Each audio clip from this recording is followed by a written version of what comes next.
Welcome to the trigger tutorial. I will show you how to make triggers without the triggers being released yet. The triggers work by making you teleport from map 1 to map 2. They're the exact same maps, but the map 2 has a change you wanted to make with the triggers. There are two different versions of triggers. The grabbable trigger. This one is the best one in my opinion because it's the least buggy and it's the easiest to make.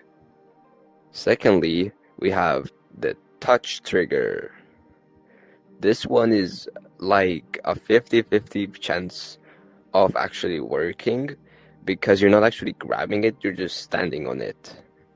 It is also way harder to use than the grabbable trigger because you have to step off it at the correct time instead of just letting go. Triggers can be put outside or inside, and that can vary a lot of things. Like, because there's no roof, you can just teleport from the sky. But inside, you're enclosed, so you can't go through anything.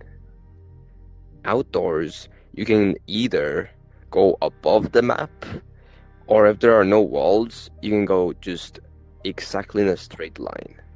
But indoors, there are two ways, which is one through the walls, or second through the roof. Alright, let's start with the first one, which is the easiest. The outside going straight through. Now imagine that all the walls disappeared. Now as you can see, we have a few buttons here that will teleport you that way, where there are no obstructions at all, which will open the door behind me. Now let's start with the easiest of them all, the grabbable trigger.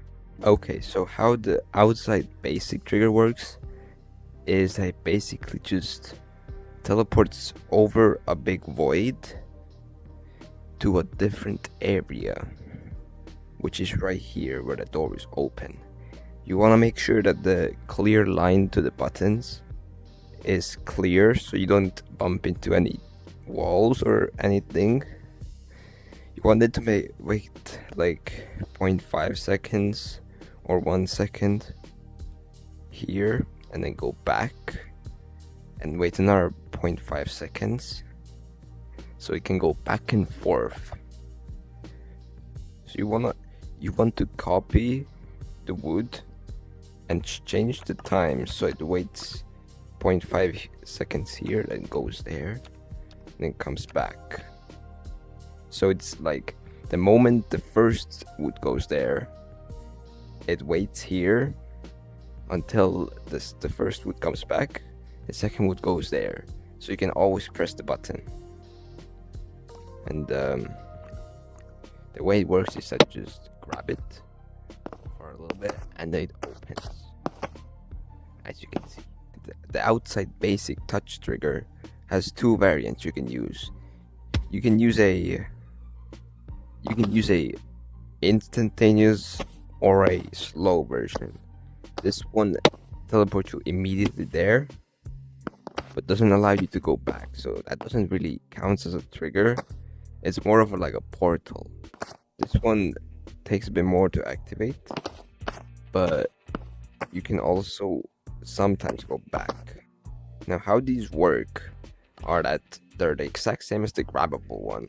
They just teleport to the other side and just wait here and go back and forth. You also want to duplicate it and do the same thing as the grabbable, which is you want to make it wait there instead of teleporting immediately here. Now the instantaneous teleporter trigger, as you can see, it's flickering like crazy. So basically waits here 0.01 seconds, goes there and waits 0.01 seconds again and comes back. You don't really need to duplicate this one because it's just that fast. So yeah. Now as you can see, this time we can't use the strategy of going just straight because there are walls all around us. Now because we can't go straight, we have to go above the map. Okay, now for the grabbable trigger that's outside, that goes over the map. Okay, as you can see, it has a lot more frames, so it's a bit more complex than the one before. So if you want to do this, you have to be a bit more better at animating. Okay, so it teleports up into the air, right above the button. Then it waits 0.01 seconds to register that you're up here. It teleports above the second button, which is in the different map. And then it waits another 0.01 seconds and goes down right into this button where the door is open. Waits 0.5 seconds and basically just does the same thing backwards. So it goes back. You also want to duplicate this like the other ones, where you make it wait 0.5 seconds at the beginning. And make sure that it says 1 at the end. There you go. That's how you make a pretty easy button outside. Okay, now for the outside touch trigger that goes above the map. Okay, so you have the animation menu. This is a little bit different from the grabbable one. Basically, it goes a little lower because the higher it goes, the more area it knocks you around. So you don't want to make it go too high. Instead of waiting 0.01 seconds, every time it waits 0.02 seconds because they're a bit more, you don't grab onto them. Okay, does the same thing as before. Goes down here. Waits 1 second instead, because these are a bit more harder to control, to stand on, So you want to give them more time. And then it repeats it backwards.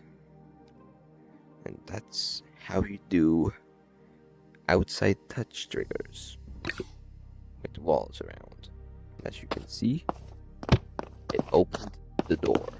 Okay, now that we're inside, as you can see, there's nowhere to teleport. Instead, we're gonna teleport through the wall, which is blinking lightly, as you can see. And to do that, we'll do the grabbable trigger that goes through the wall. Okay, now how to do the inside grabbable trigger with the phasing through walls method.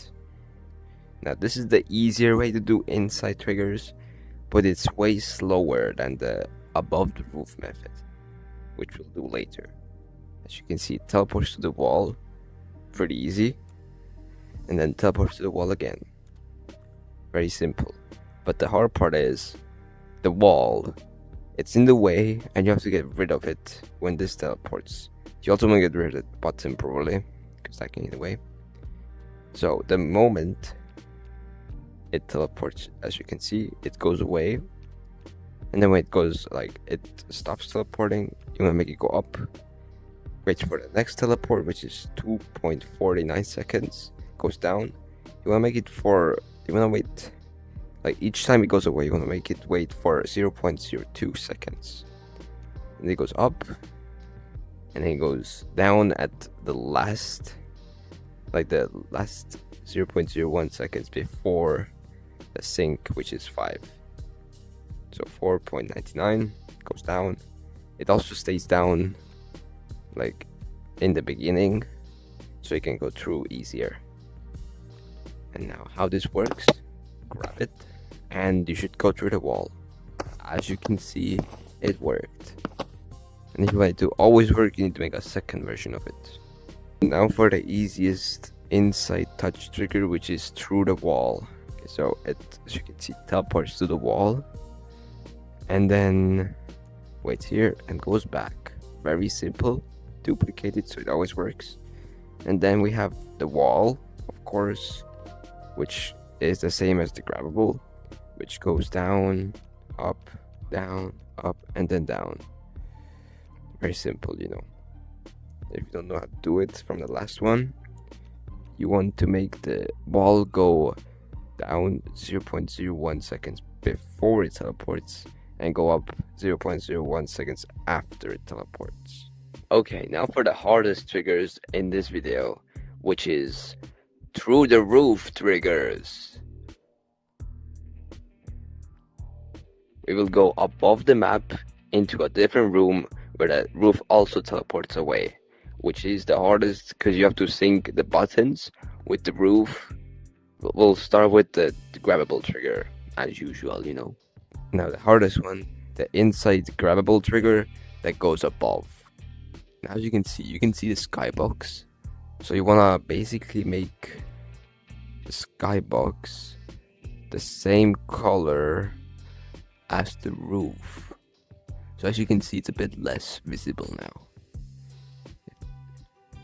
This is the least indistinguishable one if you do it correctly with the skybox, because then you can't even see the buttons going. As you can see, it works. And this is in a different room. This is in the first room, and we were in here. How this works is that it teleports up, as you know from this one here, goes to above the button here, and drops down. You want to make sure it waits 0.01 seconds each teleport, and waits 0.5 seconds, then goes above, and does the same thing backwards. You want to make sure you have 2 of them, so it always works. Now, how does the roof work? So basically, it works like the wall, but you want to make it wait for about 0.05 seconds, because it's less buggy then.